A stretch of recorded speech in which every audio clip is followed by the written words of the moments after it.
Fabulous. Love how you do it. Fabulous. Fabulous Blue Bombers. Fabulous. Fabulous. The Fabulous Blue Bomber Show on Shaw TV. Hi, everybody, and thank you so much for joining us once again from the 99th Grey Cup here in Vancouver. My name is Kim Babij, your host of the Fabulous Blue Bomber Show. Rudy Gower is on camera, and we are up in the 400 level here at BC Place Stadium. It's pretty high up, but I've got to tell you, there is not a bad seat in this house. There are no obstructed sight lines anywhere, and as you can see the entire field below us. Right now, the Blue Bombers are conducting their very, very last full practice. They will have a walkthrough and then the big game. So tension is high. It's an exciting time here in Vancouver. It was such an exciting time on Thursday night, though, when Jovan Johnson was named the CFL's Defensive Player of the Year. Jovan, throughout the, since he was nominated, said, oh, you know, I know people don't think I'm going to win, but I think a lot of people thought he was going to win. And in fact, Jovan did win. So congratulations to him. What an incredible honor for such a nice guy. And here's a look back at the night that was. I'm just happy. I don't even know how to explain it. It's just a great feeling.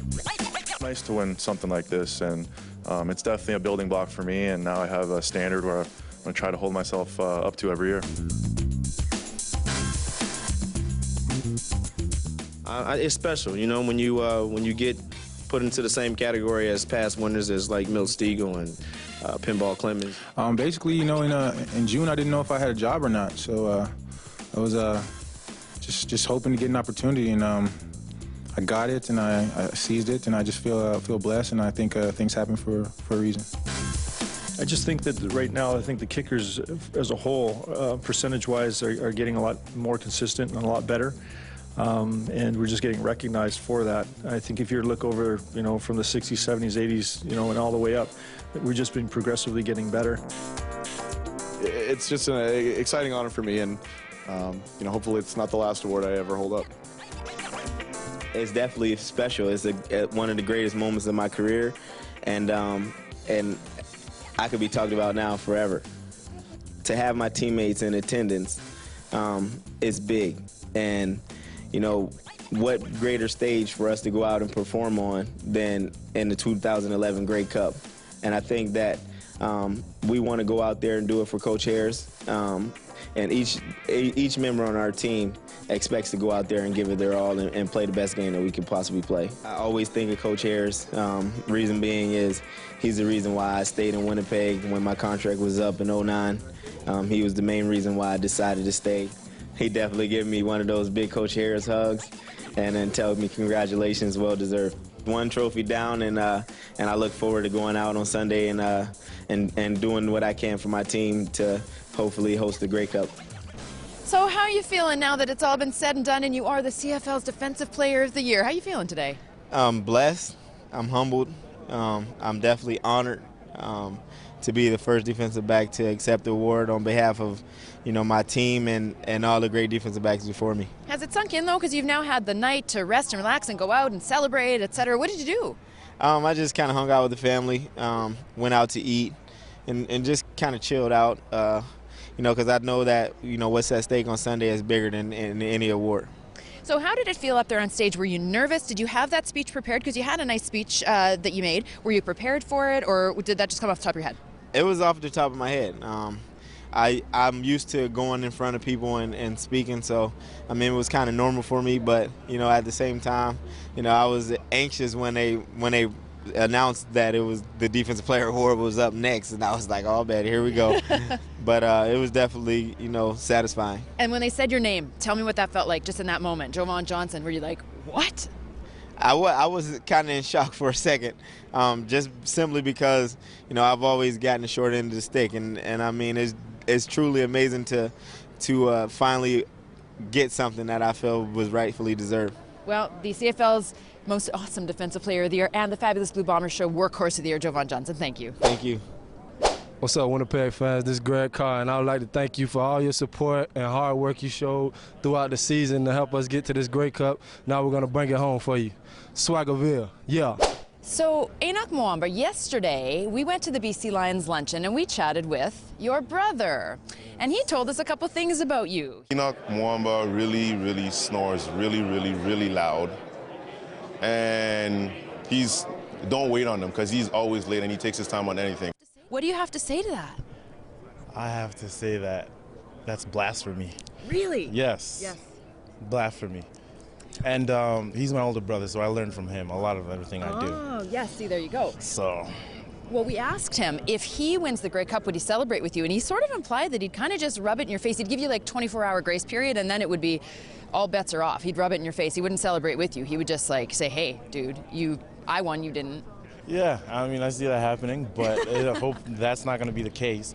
The case is going to be that I'll be holding a Grey Cup in front of him, and he's just going to stay quiet. I already know he's an angry man when things don't go his way, so he's going to walk away for sure. Very nice. Well, what is it going to be like playing against your own brother in the Grey Cup? That's got to be a little bit hard, because I know as family you would want to be able to cheer for him, but in this case you clearly cannot. Absolutely. I mean, it's a blessing for both of us to be able to play in this big game at this stage, and you know, we're all both looking forward to it, and our families as well are excited for it.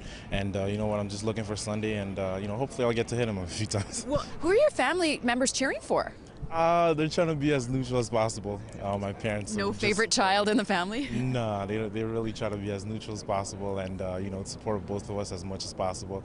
And you know, they're just happy that one of us is going to be able to bring the ring and the cup home. And I'm hoping it's going to be me. Well, and whichever brother doesn't, maybe the other one, the one who loses, can get a lot more Christmas presents to make up for it. That might be the only way you can sort of smooth that over. Yeah, definitely. I mean, if I win it, it's going to be more money for me then. Bonjour, je m'appelle Pierre Clabé. Je voudrais simplement remercier tous nos partisans à Winnipeg de nous supporter fièrement depuis le début de la saison. Les hauts, les bas, on est très contents de vous avoir. On a besoin de vous pour le match de dimanche soir. Plaisir. Hello, Blue Bomber fans. I'm here today with Kim Babij from Shaw TV. How are you enjoying the experience, Kim? I'm having a great time, Glenn. Now, I do notice that you have a very special outfit on. Is that something you picked up out here, or did you bring it from Winnipeg? No, I brought it from Winnipeg. Thanks for asking, though. Wow, you have fantastic fashion sense. That's it. Back to you. Hey, what's going on? It's Marcellus from the Winnipeg Blue Bombers. I'd like to thank the fans for everything y'all did this year, coming out, being crazy, rocking the house. We're going to get one more for you guys and bring the cup back. Love you guys. So I walked up to Chris Garrett, and I gave him this, right? And I did this, and he didn't. And then now you're saying we did have to discuss the fist pump before we do a fist pump? Mm-hmm. Doesn't that sort of ruin the spontaneity of the whole thing? Not really, because you don't want to have one person exploding and you don't want to have a dud. It's bad, very bad. You don't want that. Sveti? Hey, good job, Garrett. Oh, anytime. You didn't discuss that. No. See, so what you did was you left me hanging by not exploding. You just left the dud out there, and you put it on me. No, it wasn't prearranged. You know, I've been playing with him for the whole season now. Well, that's true. I guess I'm not on the team, so I don't know the secret. So do you guys have your own like secret, I don't know, fist bump, handshake, Blue Bomber thing that nobody else knows about, or? I have several handshakes with maybe about 6 to 10 people on the team. Yeah, so it's a lot to remember, but you know, it's all in fun. All right, well, this is what we're talking about a couple of days before the big Grey Cup. Chris Garrett, thank you so much. Thank you. Hi, it's Chris Fekovich, long snapper for the Winnipeg Blue Bombers. All our loyal Blue Bomber fans, wish you guys were all out here with us. The ones that did make it out, be loud, make it like our house here. I appreciate you guys, we love you guys, we need you guys. Well, we couldn't properly cover the Grey Cup in Vancouver if we did not touch base with our fabulous Blue Bomber Show West Coast correspondent, Callum McLeod. How are ya? I'm great. How's it going, everybody? Good. Well, what people don't maybe realize is that you are a displaced Winnipegger. You live in Vancouver, but you're from Manitoba, and you're a Bomber fan through and through. Absolutely. Once a Bomber fan, always a Bomber fan, even if you live in Vancouver. Well, and this guy is about as dedicated to the team as anybody that I know. So how's it been going for you? You've been working for CFL.ca, covering stuff for their website all week, so you've been in on the party as well. Yes, and I'm supposed to be impartial, so I wear CFL.ca stuff, but I'm always representing with my Winnipeg garbage mitts, and I've got like 6 layers of Bomber gear on underneath. He really does. That's not a lie. So what I wanted to do was give you some old Dutch chips to make you feel at home, and that's just one of the many Manitoba-esque things happening inside the Touchdown Manitoba Social. And thanks, Kim. You're welcome. I hope you enjoy. They are Ripple, plain Ripple chips, which is about as Manitoba as they can get. I'm going to let Callum eat, and we're going to take a look inside Touchdown Manitoba.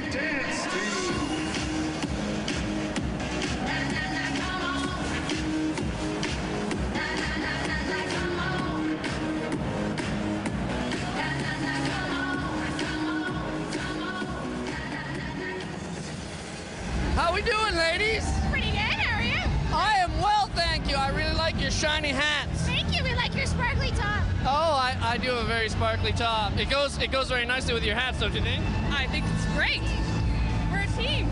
We are a team.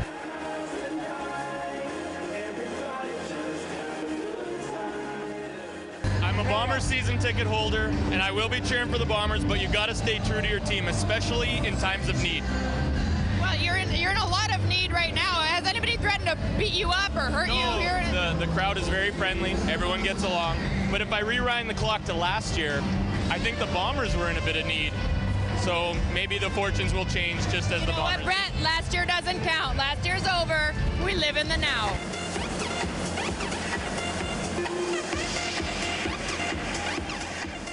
Well, the Premier of Manitoba has joined Touchdown Manitoba. How you doing? Great. When did you get into town? Just this morning. Awesome. So what do you think so far? I think it's going to be a very exciting game, and all these people here are supporting the Bombers. Now, I understood that when you landed, you had a suit jacket on and your Bomber jersey underneath. You were representing and supporting very proudly.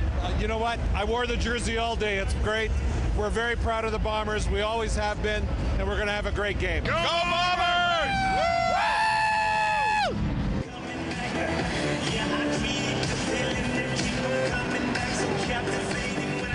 Touchdown, Manitoba! Touchdown, Manitoba!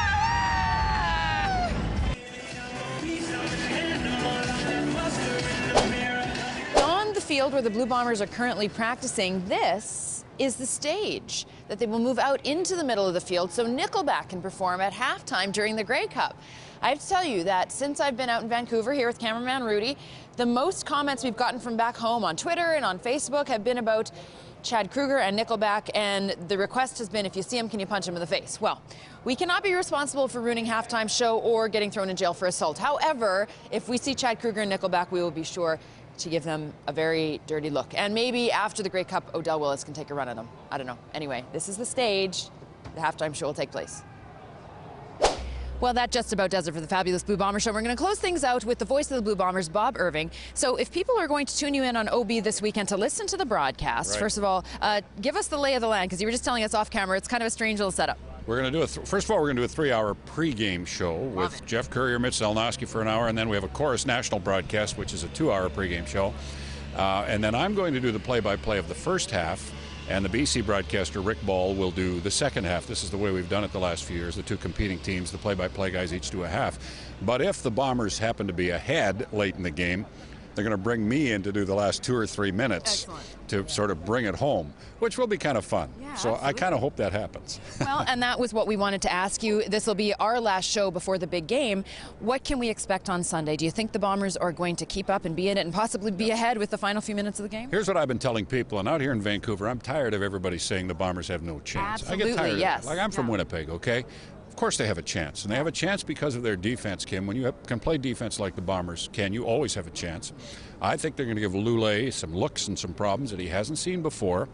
I mean, they handled him beautifully back in August. I know that's a long time ago, but Tim Burke, I believe, will devise a game plan that will give him lots of issues. And then I think Buck Pierce is going to be a man possessed. Remember, this team cast him adrift 2 years ago. Thanks for coming out, Buck. We don't need you anymore. He is going to be incredibly highly motivated. So I think he'll take off and run like he did last week. And I just have a feeling that this team is quietly confident. There's a little cockiness to them, you know, that I really like. I think they're going to pull it off. I really do. All right, well, that is from the voice of the Blue Bombers, Bob Irving. Thank you. Good luck with your broadcast this weekend. Thanks, of course, any info you need about the radio station, cjob.com. And that'll do it for us here on the Fabulous Blue Bomber Show. Thank you for watching us all week. Check us out on Facebook, and I guess we'll see you after Sunday night. Good luck, Bombers.